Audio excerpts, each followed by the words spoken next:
Bom, e como o dólar está nas alturas, a gente trouxe agora um analista aqui para falar sobre isso. O dólar comercial abriu a semana cotado a R$ 6,069. Essa alta foi de 1,13%. Enquanto isso, nos Estados Unidos, o presidente eleito Donald Trump ameaça tarifar os integrantes dos BRICS, caso substituam a moeda americana em transações comerciais. E mais uma vez, o estrategista-chefe da Avenue, Will Castro Alves, nos atende direto de Miami. Tudo bem, Will? Boa noite para você, bem-vindo. Boa noite, Thiago. Sempre um prazer estar aqui falando contigo.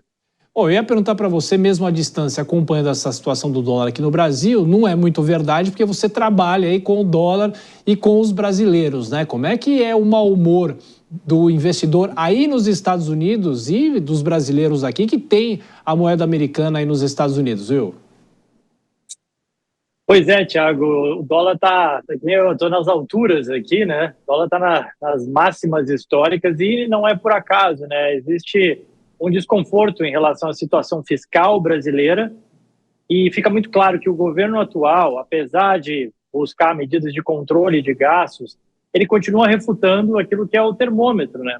Dólar, bolsa, juros, nada mais são do que um termômetro de como está a economia ou das perspectivas dos investidores em relação àquela economia. Muitos agentes do governo continuam criticando o mercado e a Faria Lima, né, como se fala, né, centro financeiro em São Paulo, mas a verdade é que ao invés de criticar o termômetro, você deveria entender que o termômetro indica ali ou aponta para uma potencial febre, né, e tentar definir e rearranjar as questões na economia para corrigir aquilo que aparentemente está numa trajetória errada, que é, a gente sabe, né, a questão fiscal.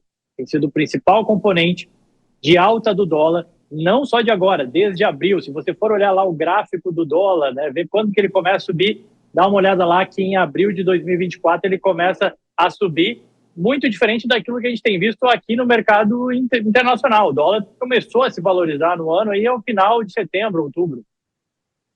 Pois é, e só para acrescentar, não é, Will? Porque semana que vem a gente tem reunião do Copom, ou seja, tudo contribui para que essa aflição do mercado continue, ou seja, aí uma queda do dólar é muito difícil, pelo menos nesse momento, não é?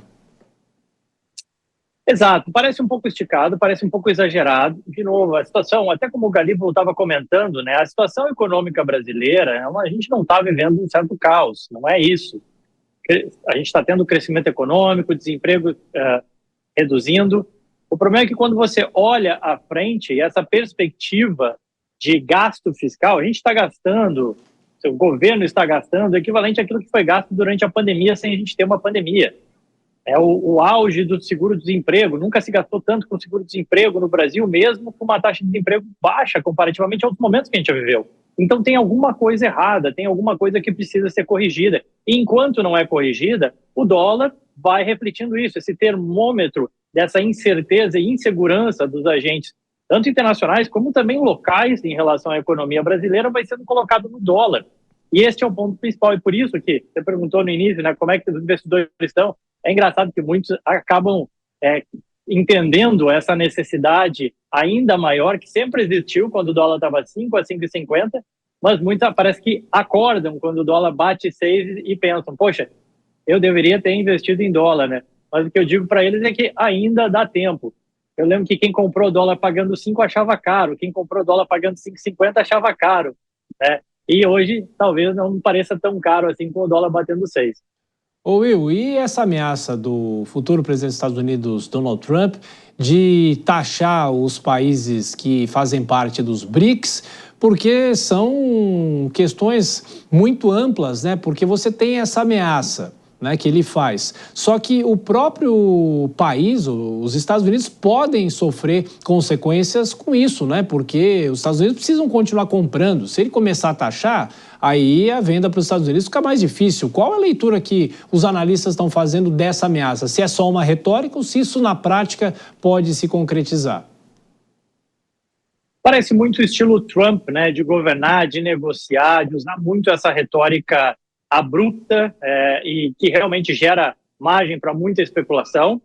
Mas é bem verdade que quando ele fala das tarifas sobre o México e o Canadá, nos últimos dias a gente já viu uma movimentação o Pierre Trudeau acabou postando uma foto no Twitter dele jantando ao lado de Donald Trump. Ele nunca foi aliado, nem apoiou Donald Trump, mas estava lá jantando com o Donald Trump, discutindo as tarifas para o Canadá. Então é um pouco disso, né? Ele joga essa retórica para trazer para a mesa de negociação. Ninguém acredita, de fato, que o Trump vai colocar uma tarifa de 100% sobre os produtos brasileiros. Não faz sentido. Vai só tornar o café aqui nos Estados Unidos mais caro. Parte importante, né, da pauta exportadora brasileira, o petróleo, que é fundamental para a energia aqui americana. O Brasil exporta muito petróleo, papel e celulose, minério. Não faz sentido. Agora, muita gente vê o Trump como um maluco. E, eventualmente, ele poderia fazer isso. E ele diz que faria isso. E isso traz para a negociação e faz, obviamente, os agentes repensarem um pouco os seus passos, né? Então, acho que é um pouco dessa retórica e, obviamente, que já chamou atenção, já teve premier russo dizendo que, olha, a ideia não foi nossa, a ideia foi do Brasil, inclusive, e chamou atenção isso no Twitter. Hoje, essa ideia, trazendo, né, um pouco disso, assim, que essa ideia da criação de uma moeda alternativa ao dólar, uma moeda dos BRICS, né, não havia sido dos russos. Acho que vão ter mais capítulos nessa história aí para a gente continuar acompanhando. Afinal de contas, tem alguns anos aí de Trump pela frente. Claro, sem dúvida. E poderia causar inflação nos Estados Unidos, né? Brecando produtos e produtos chegando mais caros. Sem dúvida, Thiago, até porque a atividade aqui nos Estados Unidos, a economia continua aquecida.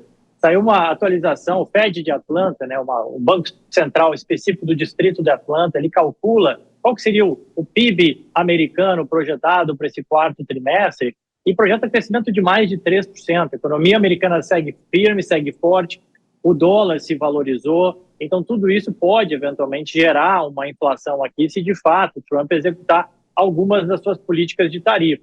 Muita gente não acredita, né? Muita gente acredita que é muito mais na ameaça e na negociação, tá? Ainda assim, de novo, ressalto que para quem quer investir nos Estados Unidos, a ideia do Make America Great Again tem ajudado aqui os investimentos nos Estados Unidos. Perfeito. Will Castro Alves, economista de Miami, muito obrigado mais uma vez. Volte sempre, a gente continua te acompanhando por aí também. Grande abraço. Forte abraço.